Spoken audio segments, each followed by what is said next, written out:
Imagine being shunned for growing a mustache, banned from owning a car, or even forbidden from owning a phone. Sounds like history, right? Well, not entirely. Today we're diving deep into 10 strict Amish rules that still exist in the USA. And some of them will seriously shock you. Stay tuned, because these aren't just old traditions, they're still alive and enforced today. Hey everyone, welcome back to our channel. If you're into unusual lifestyles, hidden traditions, or just curious about how life works off the grid, you're in the right spot. The Amish are famous for their simple living, plain clothes, and rejection of modern technology.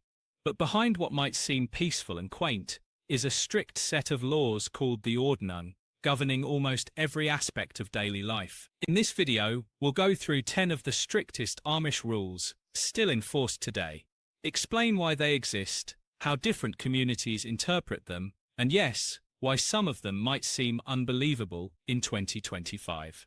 Let's get started. Rule 1. No public electricity in the home. When you step inside an Amish home, something feels different right away. It's quieter, it's calmer. You don't hear the hum of a refrigerator or the buzz of a TV in the background. That's because most Amish families are not connected to public electricity. For the Amish, this is not just a lifestyle choice. It's a rule. Their Ordnung, which is the set of community rules, says that being tied to public power connects them too closely to the modern world. To them, electricity is not neutral. It can pull people into outside influences, and once that door is open, it is hard to close again. Think about it for a second. If they allowed grid power, what would come next? Radios, TVs, computers, video games. Before long, families would be sitting around glowing screens instead of spending time together. The Amish believe electricity would slowly break down the bonds of family, church, and community. But does this mean they live in total darkness? Not exactly. Some Amish groups do allow limited forms of power, but it has to be off the grid. You might see propane lamps in their kitchens, gas-powered refrigerators, or even diesel generators for certain tools. In some communities, solar panels are permitted, but only for practical needs like running a water pump or charging small batteries. Even these exceptions come with strict oversight. The church leaders decide what is acceptable, and families are expected to follow the community rule. One group may allow battery-powered lights, while another may ban them completely. What's interesting is that even small differences like this can mark big divisions between Amish communities. To us, the idea of no electricity at home sounds impossible. No phone chargers, no microwave, no air conditioning, and yes, no Netflix. But for the Amish, this way of life protects them from distractions. It keeps their homes simple, their nights quiet, and their lives centered on faith and work. So while we rely on our outlets for nearly everything, the Amish see those same outlets as a doorway to temptation, and that's a doorway they've firmly chosen to keep closed. Rule 2. No car ownership and restricted travel. If you drive through Amish country, you'll notice something right away. No cars parked in driveways, no trucks sitting outside barns. Instead, you'll see horse-drawn buggies rolling slowly along the road. That's because Amish families are not allowed to own cars. The idea behind this rule is simple but powerful. Cars represent independence and speed. If every family could own a car, people would start traveling far from home. They might spend less time with their neighbors. They might chase jobs in the city. They might slowly drift away from the tight-knit community that keeps Amish life strong. For the Amish, staying close matters. The Ordnung says that owning a car could weaken family ties and invite too much influence from the outside world. Walking, biking, and riding in buggies keep life slower and more local. It also reminds them to depend on each other instead of rushing off on their own. But what happens when they really do need to travel farther? That's where things get interesting. Many Amish will hire what's known as an Amish taxi. These are drivers from outside the community who use their own cars to take Amish families to markets, hospitals, or other long-distance trips. Some Amish also take buses or trains, but only when absolutely necessary. Different Amish groups can have different rules about this. Some of the stricter communities even limit the style of buggy that can be used. While most allow a simple horse and buggy, certain groups forbid rubber tires or reflective markers, keeping the design as plain as possible. This rule can be hard to understand for outsiders. In our world, cars mean freedom. You want to go somewhere, you just grab the keys and go. But in Amish life, cars symbolize a freedom that comes with a cost, distance, disconnection, and eventually, distraction. So instead of zooming down highways at 70 miles per hour, the Amish stick to their steady buggies, clip-clopping through town at horse speed. It's slower, yes, but for them, that slower pace is the whole point. Rule 3. Strict dress code and plain clothing. If there is one thing people notice about the Amish right away, it's their clothing. Amish men and women follow very strict rules about what they can and cannot wear. These rules are not just about fashion, they are about faith, humility, and community identity. Amish clothing is plain and modest. Bright colors are not allowed. Patterns, logos, or flashy designs are forbidden. Men usually wear dark trousers with suspenders, plain shirts, and broad-brimmed hats. Women wear long dresses with aprons and bonnets, and they never cut their hair. Everything must be simple and practical. The Ordnan, which is the Amish rulebook, explains that clothing should not draw attention to the individual. To the Amish, dressing plainly keeps pride in check. It prevents people from competing over who has the newest style or the fanciest outfit. Everyone looks similar, which shows unity. Jewelry is also forbidden. No necklaces, no earrings, no makeup, and no wedding rings. Even something small like a wristwatch can be considered too fancy in some groups. For the Amish, beauty should come from a pure heart and a faithful life, not from accessories or makeup. There are also rules about fabrics and fasteners.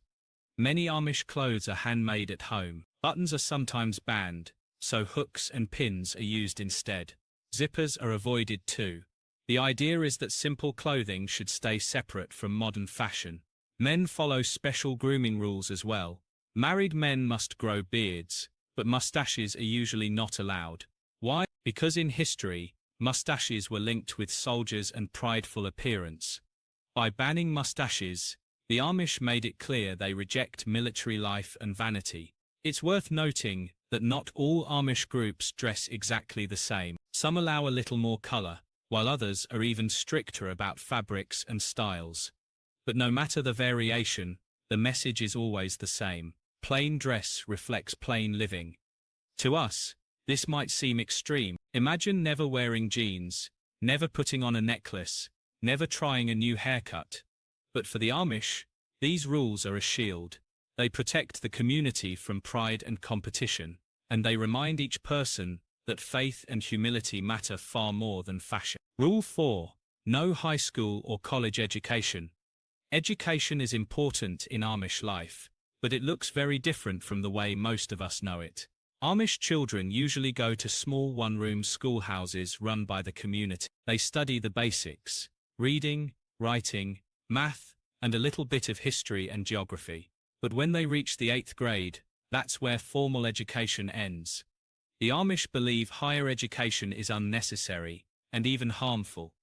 Why? Because too much schooling can pull young people away from the values of humility, simplicity, and practical living. If children went on to high school or college, they might be influenced by outside ideas, pride, or careers that don't fit with Amish tradition. Instead of advanced classes, Amish teenagers move into real-world training. Boys work on farms, learn carpentry, or help with family businesses. Girls often learn homemaking skills, sewing, gardening, and caring for younger siblings. This type of hands-on learning is seen as more useful for the life they will live inside the community. This rule has even been tested in court. In the early 1970s, a famous case called Wisconsin v. Yoder reached the U.S. Supreme Court. The government argued that Amish children should attend school until at least 16, just like everyone else, but the Amish argued that forcing their kids into high school would go against their religious freedom. The Supreme Court sided with the Amish, and since then, Amish communities have legally been allowed to stop formal education after 8th grade. For outsiders, this rule can feel limiting. We're used to thinking that more education means more opportunity, but the Amish see it differently. They believe too much education can create pride and separation from family life. To them, a good Amish farmer, carpenter, or homemaker doesn't need college degrees. They need strong values, discipline, and practical skills. Of course, not every Amish group follows this rule in the exact same way. Some allow a little more flexibility, especially in business settings. A few Amish entrepreneurs have found ways to learn accounting or management without breaking community rules, but the overall standard is clear. Schooling stops at 8th grade, and life lessons take over from there. So while most teenagers are getting ready for high school football games, college applications, or senior prom, Amish teens preparing for adult responsibilities, guided by faith and tradition. Rule 5. No photography or images of themselves. One of the most surprising Amish rules is about photographs.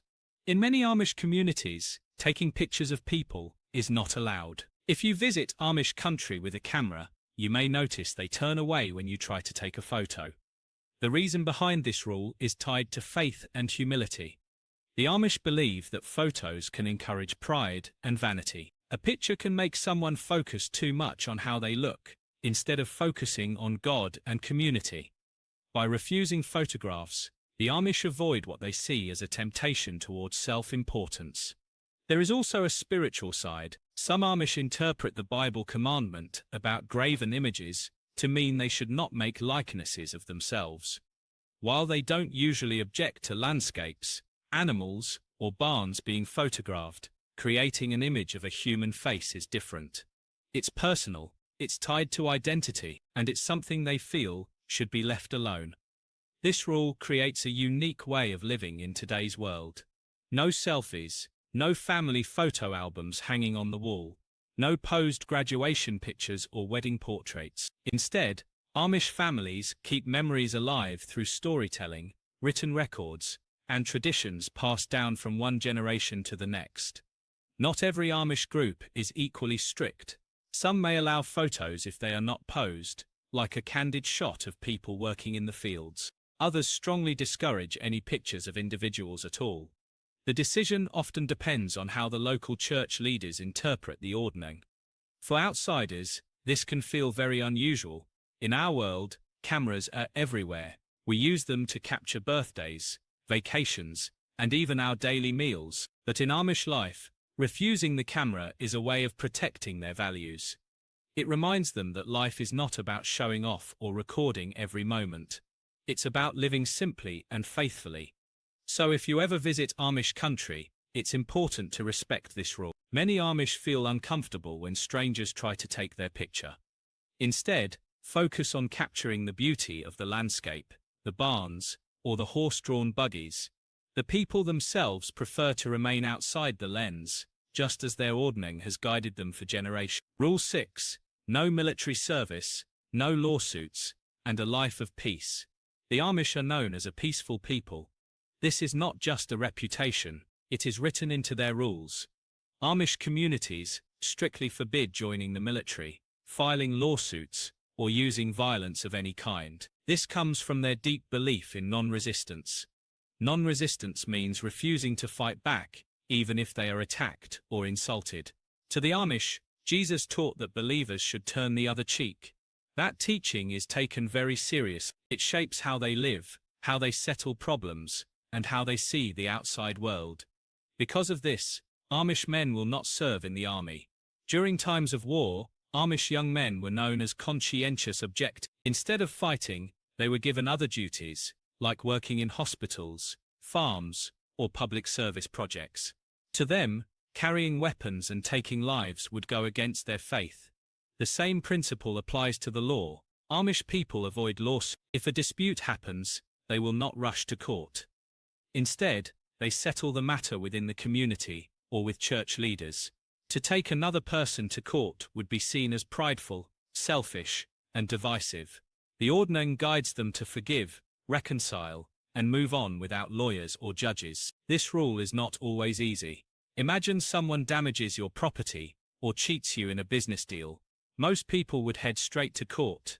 The Amish, however, choose a different path. They may lose money or possessions, but they believe keeping peace is more valuable than winning a legal battle. Amish daily life reflects this peaceful spirit. They avoid confrontations. They do not argue loudly in public. They do not take revenge. If someone hurts them, they respond with calmness or silence. This attitude may seem strange in a world where standing up for your rights is often praised. But for the Amish, humility is more important than victory. Of course, there are times when the Amish cannot completely escape outside law. Accidents on the road, disputes with outsiders, or issues over land sometimes force them into legal systems. But even then, they try to remain as separate and peaceful as possible. Many times, they will accept losses quietly rather than fight aggressively. This peaceful rule also shows up in daily choices. Amish people avoid weapons, even for hunting. Some communities allow hunting for food, but firearms are never connected with violence. They also avoid positions of power that require enforcing rules on others. Police work, politics, and military service are not part of Amish life. What amazes outsiders is how consistent they are about this. For centuries, the Amish have stood firm on non-resistance, even when it made them targets. They believe peace is not weakness, but strength. It protects their souls, it preserves their community, and it keeps them separate from a world full of conflict. Rule 7. Shunning, cutting off those who break the rules. One of the strictest and most surprising Amish rules is the practice of shunning. In the Amish world, this is called meidung. It means cutting off social contact with someone who breaks the ordinung and refuses to repent. To most outsiders, this feels very harsh. But for the Amish, it is seen as an act of discipline and love. The goal is not to punish, the goal is to bring the person back into the faith. By experiencing separation, the member is reminded of the importance of living by the rules of the church. So how does shunning work? Let's say an Amish man decides to secretly buy a car and drive it, even though his district forbids owning automobiles. At first, church leaders may visit him, talk to him, and encourage him to give it up. If he refuses and continues, the church may vote to excommunicate him. That means he is officially outside the fellowship. Along with that, he will be shunned. Shunning is not physical harm, it is social distance. Family members and neighbors may not eat at the same table with him. They may not do business with him. They may avoid unnecessary conversation. Even his wife and children may keep a level of distance, though they still live under the same roof. The message is clear. As long as he chooses to live outside the rules, he cannot enjoy the full closeness of the community. To outsiders, this may seem cruel or unkind, but the Amish see it differently. In their eyes, allowing a person to live in open disobedience without consequence would damage the entire church. It would weaken their unity and open the door for more rebellion. Shunning protects the group as much as it corrects the individual. Of course, not every community practices shunning in the exact same way. Some districts are very strict, while others are more gentle. In some groups, shunning means very little contact at all. In others, it is more symbolic, like not sitting together for meals. The common thread is that the rule is there to preserve discipline and faithfulness. For many Amish, shunning is the hardest rule of all. Imagine not being able to share a meal with your own child or parent because they left the church. It can be heartbreaking, yet the Amish believe this sacrifice is necessary. They value eternal salvation more than temporary comfort. It is important to note that shunning is not permanent. If the person confesses, repents, and returns to the ordinung, they are welcomed back with open arms. In fact, Amish people say that the joy of restoring someone is worth all the pain of shunning them in the first place. This practice may shock modern people who believe in absolute personal freedom. But for the Amish, discipline and unity come before individual choice. Without rules, their way of life would not survive, and shunning, as painful as it is, remains one of the strongest tools to keep their community together. Rule 8. no modern fashion or vanity. If you ever meet the Amish, one thing stands out right away: their clothing. It is plain, modest, and nearly the same for everyone. This is not just a cultural choice. It is a strict rule that comes from the Amish ordinum. Fashion and vanity are seen as worldly distractions. To avoid pride and competition, Amish people must dress simply. For men, this means dark-colored trousers, suspenders, solid shirts, and broad-brimmed hats. No ties, no flashy belts, no logos. Married men grow beards, but mustache styles are forbidden because they are linked to soldiers and violence in history. Their clothes are practical and durable, designed for work rather than style. For women, the rules are even stricter. Amish women wear long dresses made from plain fabrics, usually in solid colors like navy, brown, green, or gray. Over their dresses, they wear aprons and capes. Jewelry is not allowed at all. No rings, no necklaces, no earrings. Even wedding rings are banned. Instead, a simple white prayer covering on the head shows a woman's devotion and obedience. Hair is never cut short and is always tied up neatly, hidden under the cap. The reason behind these rules is simple. The Amish believe clothing should never become a way to show off wealth, beauty, or status. Vanity is a danger. It feeds pride, and pride can destroy humility. By dressing the same, the Amish reduce competition and keep the focus on character, not appearance. This also creates unity. When everyone looks alike, there is no pressure to keep up with fashion trends or buy expensive brands. Children grow up learning that clothes are for covering the body, not for gaining attention. A plain dress or shirt says, "I belong to this community," louder than any words. Some outsiders may see Amish clothing as outdated, but for the Amish, it is freedom. They don't waste time or money chasing trends. They don't argue over what is modest enough. The rules are clear, and that clarity gives them peace of mind. Of course, there are small variations between districts. Some communities allow lighter colors, while others are stricter, with only dark tones.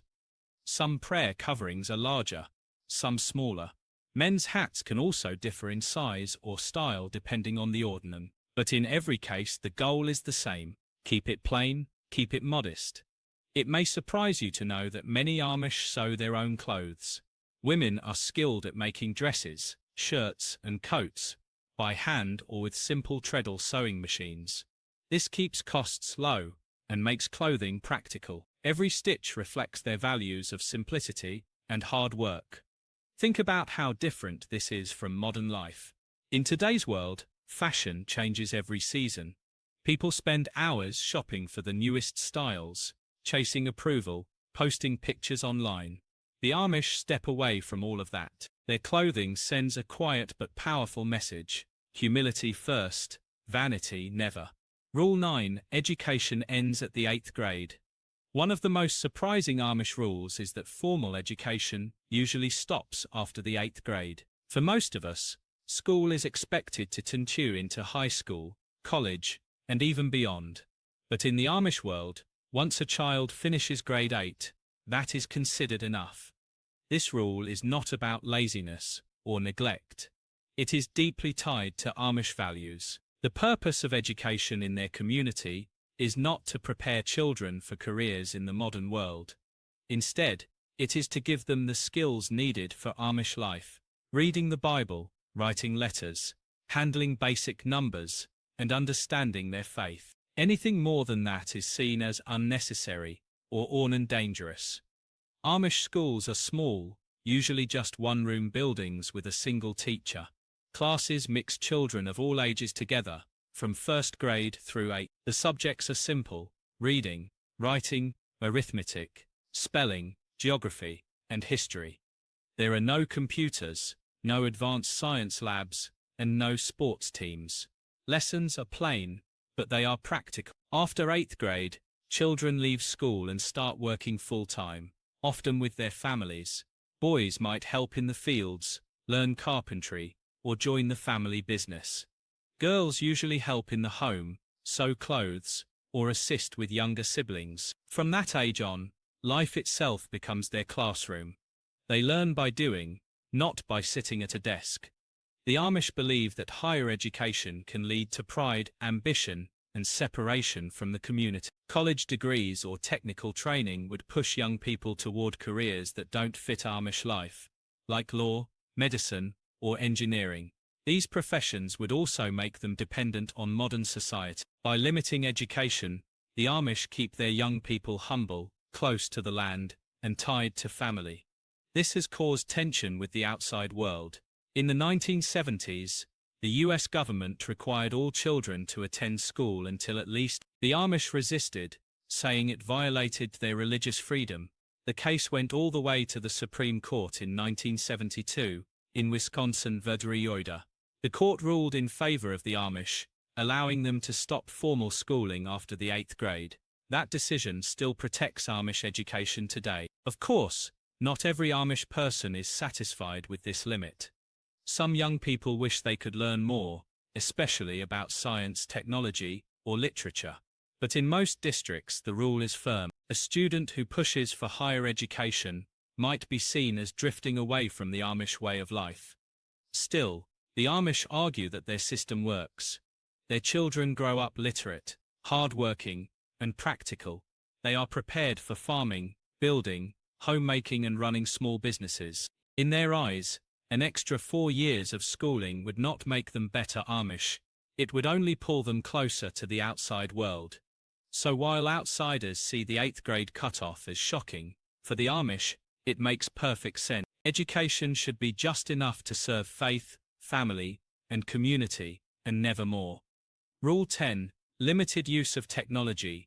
No cars, phones, or internet. When people think about the Amish, the first image that comes to mind is a horse and buggy. That's because most Amish communities strictly forbid owning cars. They also place heavy limits on phones, computers, and the internet. This is not just an old-fashioned preference. It is a rule written deep into their ordnung. The Amish believe technology is a powerful cars, for example, make travel fast and easy. But with that speed comes independence. If you can drive wherever you want, whenever you want, you spend less time at home and in your community. That independence weakens family bonds and makes people rely less on neighbors. So instead of cars, the Amish use buggies. Travel is slower, but life stays centered around family and church. Phones are another big example. In most districts, Amish families are not allowed to have telephones inside their homes. Why? Because phones bring the outside world directly into daily life. With just a call, gossip can spread, temptations can grow, and privacy can vanish. But that doesn't mean the Amish never use phones. Some communities allow a shared phone booth at the edge of the property or near the road. Families can use it for emergencies or business calls, but it keeps the phone at a distance. The same thinking applies to the internet. Computers, smartphones, and social media are viewed as dangerous. They connect people too quickly to outside culture, entertainment, and temptations. The Amish want to protect their homes from those influences. Most do not own personal devices at all. In some cases, a business owner may be allowed limited access to technology for work, but it is strictly controlled and supervised by church leaders. Interestingly, the Amish do use some modern tools, but only when they decide it serves their community without harming their values. For example, they may use propane refrigerators, solar panels, or battery-powered lamps. Some businesses use diesel engines to power equipment instead of electricity from the grid. The rule is not about rejecting every invention, but about carefully limiting technology so that it never takes over their way of life. This balance is not always easy. Young Amish who see cars, phones, and internet in the outside world often feel curious. During Rumspringa, the teenage running around years, many Amish youth experiment with these things. But when they decide to join the church, they must agree to live without them. It becomes part of their identity as adults. For outsiders, it might feel impossible to live without cars or phones, but for the Amish, these limits give freedom. Without constant distractions, they spend more time talking face to face, working together, and focusing on faith. By controlling technology, instead of letting technology control them, They keep their lives simple and centered. So there you have it. 10 strict Amish rules that still surprise most people today. These aren't just old traditions. Many are actively enforced, impacting how Amish families live, work, worship, and socialize. While some rules vary by community, the core remains: separation from modern society, humility, obedience, and community. Which rule shocked you the most? Could you ever imagine living by any of these? Drop your thoughts in the comments. I want to read them. Also, if you want a part 2 exploring different Amish sects, like New Order versus Swartz and Truba, let me know. If you found this video fascinating, surprising, or just plain strange, hit that like button to let me know you want more deep dives like this. Don't forget to subscribe and ring the bell so you don't miss upcoming videos on secret traditions, lifestyles, and communities you won't believe still exist. And share this video with a friend who might think this is all ancient history. They'll be shocked it's happening today. Thanks for watching, and I'll see you in the next one.